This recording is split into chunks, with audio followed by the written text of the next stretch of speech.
Hello hi friends, welcome to our channel. Thumbnail చూస్తే అర్థమైపోయింది కదా ఫ్రెండ్స్. మరి ఈ రోజు వీడియో ఏంటో మరి స్కిప్ చేయకుండా ఫుల్ వ్లాగ్ అయితే చూసేయండి ఫ్రెండ్స్. మరి మన తెలంగాణ రాష్ట్రం అయితే ఏఎన్ఎం ఎంపీహెచ్డబ్ల్యూ జాబ్స్ అయితే భర్తీ చేసింది కదా ఫ్రెండ్స్. మరి ఎగ్జామ్ అయితే డిసెంబర్ 29 రోజు అయితే ఆదివారం ఆ రోజు అయితే ఎగ్జామ్ ఉంది ఫ్రెండ్స్. చాలా మంది టెన్షన్ పడే ముచ్చట ఏంటి అంటే ఆన్లైన్ ఎగ్జామ్ ఎలా రాయాలి, ఎలా ఉంటుందో అని చాలా మంది అయితే కంగారు పడుతున్నారు. ఆ డౌట్స్ అన్ని నేను క్లియర్ చేస్తాను ఫ్రెండ్స్. ఎందుకంటే నేను కూడా ఒక నర్స్ని కాబట్టి నాలాగా ఎవరు టెన్షన్ పడొద్దు. నేను కూడా ఎగ్జామ్ రాస్తున్నా ఫ్రెండ్స్. ఎగ్జామ్ రాసే వాళ్ళందరికీ ఫస్ట్ ఆఫ్ ఆల్ అయితే best of luck, all the best. బాగా రాయండి. అందరికీ అయితే జాబ్ రాదు కదా, మంచిగా రాసిన వాళ్ళకే వస్తుంది. సో మరి వీడియోని స్కిప్ చేయకుండా ఫుల్ బ్లాగ్ అయితే చూసేయండి ఫ్రెండ్స్.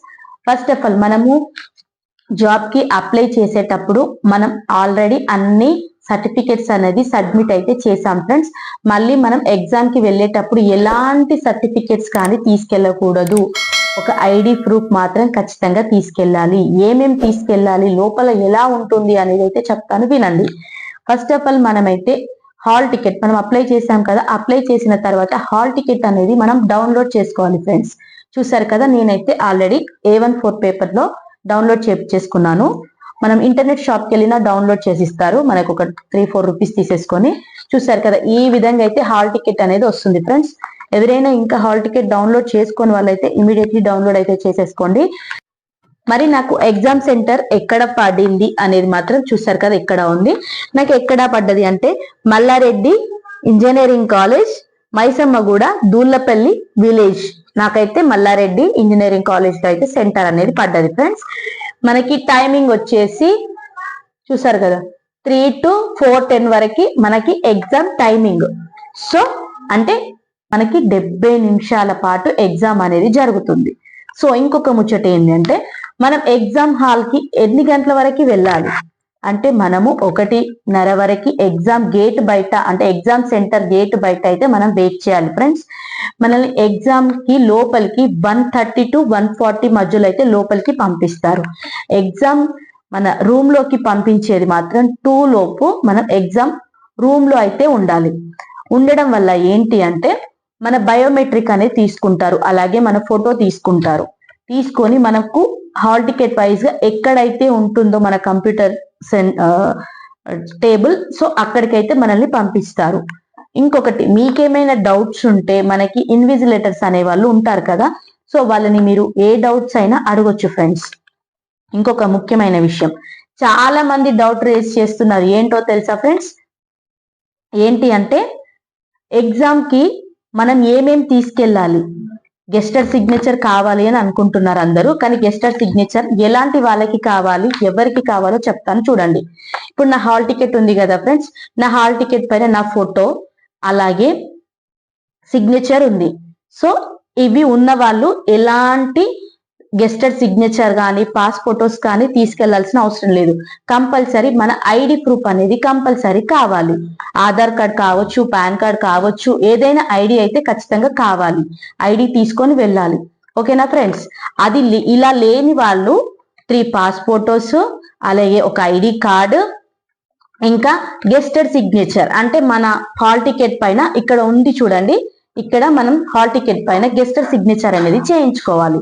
ఇది చేయించుకోవడం వల్ల మనం ఒక 1 అవర్ ముందు వాళ్ళకి సబ్మిట్ చేయాలి ఫ్రెండ్స్. మన అక్కడ ఇన్విజిలేటర్స్ ఉంటారు కదా, వాళ్ళకైతే సబ్మిట్ చేయాలి. వాళ్ళు ప్రాసెస్ అనేది చేస్తారు. ఇలా హాల్ టికెట్ ఉన్న వాళ్ళు ఎలాంటి ప్రాసెస్ లేదు, డైరెక్ట్ మనం హాల్ టికెట్ సరిపోతుంది ఫ్రెండ్స్. నాకు తెలిసిన ఆంటీ అయితే మనకి క్వశ్చన్ ఆన్సర్స్ ఇలా వస్తాయి అని లింక్ అయితే పంపింది. సో నేను అవైతే కాపీ తీయించుకొని ఫాలో అప్ అయితే అయ్యాను ఫ్రెండ్స్. చూసారు కదా, ఇలా అయితే పేపర్ అయితే మనకి ఆన్లైన్ లో అయితే వస్తుంది సిస్టమ్ లో. సో సేమ్ ఇలాగే వస్తుంది. చూసారు కదా, ఫస్ట్ క్వశ్చన్ నేనైతే సెకండ్ క్వశ్చన్ చదివి వినిపిస్తున్నాను. సన్నిపాత జ్వరం సాధారణంగా ఏ వ్యాధి అని పిలుస్తారు అంటే 1 A malaria, B typhoid, C మెదడువాపు, D dengue. మీకు దీంట్లో ఏది కరెక్ట్ ఆన్సరో మీరు కామెంట్ లో కామెంట్ చేయండి. మరి నేనైతే చెప్పేస్తున్నాను, బి ఆప్షన్ బి వచ్చేసి టైఫాయిడ్ అని అంటారు అనమాట. జ్వరం వచ్చిపోతూ ఉంటుంది కదా, దాన్ని టైఫాయిడ్ అని అంటారు. సో ఆన్సర్ బి అని మనం జస్ట్ టిక్ చేస్తే సరిపోతుంది ఆన్లైన్ లో. ఓకేనా ఫ్రెండ్స్, పెద్ద కంగారు పడాల్సిన అవసరం అయితే అస్సలు లేదు, చాలా ఈజీగా చేయొచ్చు. ఓకేనా ఫ్రెండ్స్, సిస్టమ్ తెలిసిన వాళ్ళకైతే ఇంకా చాలా ఈజీ, తెలియని వాళ్ళ కోసం అయితే ఎక్స్ప్లెయిన్ చేస్తారని చెప్పాను కదా. ఓకేనా, సో టెన్షన్ అనేది అస్సలు పడొద్దు. ఫస్ట్ ఆఫ్ ఆల్ టెన్షన్ మర్చిపోండి, వాళ్ళు చెప్పేది మంచిగా వినండి. మనకి డెమో చెప్తారు వాళ్ళు ఎలా ఎగ్జామ్ రాయాలి అనేది, అందుకే 2 o'clock లోపలికి పంపుతారు. లోపల పంపిన తర్వాత మనకి ఒక ½ మాత్రం చెప్తారు ఎలా రాయాలి ఏంటి అని ఎక్స్ప్లెయిన్ అయితే చేస్తారు ఫ్రెండ్స్. సో మీరు అక్కడ ఫాలో అవ్వండి, టెన్షన్ అయితే అస్సలు పడొద్దు. ఆన్లైన్ ఎగ్జామే చాలా ఈజీగా ఉంటుందంట, చాలా ఈజీగానే ఉంటది. నేను కూడా చూశాను, ఆన్లైన్ మన యూట్యూబ్ లో కొట్టి చూడండి, మనకి వీడియోస్ వస్తున్నాయి, చాలా వీడియోస్ వస్తున్నాయి. సో ఇంకొకటి, మనం ఎగ్జామ్ కి వెళ్ళేటప్పుడు ఎలాంటి విలువైన వస్తువులు కావచ్చు, షూస్ వేసుకెళ్ళొద్దు, సాక్స్ వేసుకెళ్ళొద్దు, అలాగే వాచెస్, ఎలక్ట్రానిక్ వస్తువులు ఎలాంటి తీసుకెళ్ళొద్దు. నార్మల్ వాచెస్ అయితే పెట్టుకోవచ్చు. సో వాళ్ళు అక్కడ తీసేయమంటే తీసేసేయండి. డిజిటల్ మాత్రం ఎలాంటి తీసుకెళ్ళొద్దు, ఫోన్, హ్యాండ్ బ్యాగ్స్ ఎలాంటి తీసుకెళ్ళొద్దు. సో మనకి ఎగ్జామ్ అయితే 3 నుంచి 4:10 వరకు అయితే ఎగ్జామ్ ఉంటుంది, అంటే 70 minutes మన ఎగ్జామ్ టైం. ఎగ్జామ్ టైం అయితే వేస్ట్ చేయకండి ఫ్రెండ్స్, మీరు ఆలోచించండి ఎగ్జామ్ ని ఎలా మీకు క్వశ్చన్ అనేది మీకు అక్కడ అర్థమైపోతుంది. జాబ్ చేసే వాళ్ళైతే ఈజీగా రాయొచ్చు ఫ్రెండ్స్, జాబ్ చేయకుండా చాలా రోజులు అన్న వాళ్ళు కూడా కొంచెం చదివితే మనకి అర్థమైపోతుంది, చాలా ఈజీ మెథడ్స్ కాబట్టి ఈజీగానే ఉంటుంది పేపర్ అని నాకు అనిపిస్తుంది. సో మీరు ఈజీగా ఎగ్జామ్ అయితే రాయగలుగుతారు. మెయిన్ అందరు టెన్షన్ పడే ముఖ్యమైన విషయం ఏంటంటే ఆన్లైన్ ఎగ్జామ్ ఎలా ఉంటుందో అని మాత్రమే కంగారు పడుతున్నారు. ఆ కంగారును మొత్తం పక్కన పెట్టేసేయండి ఫ్రెండ్స్, చాలా హ్యాపీగా రాసేయండి. చెప్పాను కదా, గెస్టెడ్ సిగ్నేచర్ కోసమే చాలా మంది టెన్షన్ పడుతున్నారు. సో దానికోసమే స్పెషల్ వీడియో అయితే చేశాను ఫ్రెండ్స్. నేను గెస్టెడ్ సిగ్నేచర్స్ మాత్రం అవసరం లేదు. హాల్ టికెట్ పైన చెప్పాను కదా, హాల్ టికెట్ పైన మన ఫోటో గాని మన సిగ్నేచర్ గాని లేకపోతేనే గెస్టెడ్ సిగ్నేచర్ అవసరము. సో అవన్నీ ఉన్న వాళ్ళు ఎలాంటి అవసరం లేదు, కానీ తప్పనిసరి ఐడి ప్రూఫ్ అనేది మాత్రం కంపల్సరీ. సిగ్నేచర్ ఫోటో ఉన్నా లేకపోయినా మీరైతే తీసుకెళ్ళాలి కంపల్సరీ. ఓకేనా ఫ్రెండ్స్, మరి రేపు ఎగ్జామ్ రాయడానికి వెళ్తున్న ప్రతి ఒక్కరికి బెస్ట్ ఆఫ్ లక్, మంచిగా రాయండి ఫ్రెండ్స్, అందరూ మంచిగా రాయండి, జాబ్స్ కొట్టేయండి. ఓకేనా, మరి రేపు నేను కూడా ఎగ్జామ్ రాయబోతున్నాను కాబట్టి మరి మీ అందరూ నాకైతే బ్లెస్ చేయండి ఫ్రెండ్స్.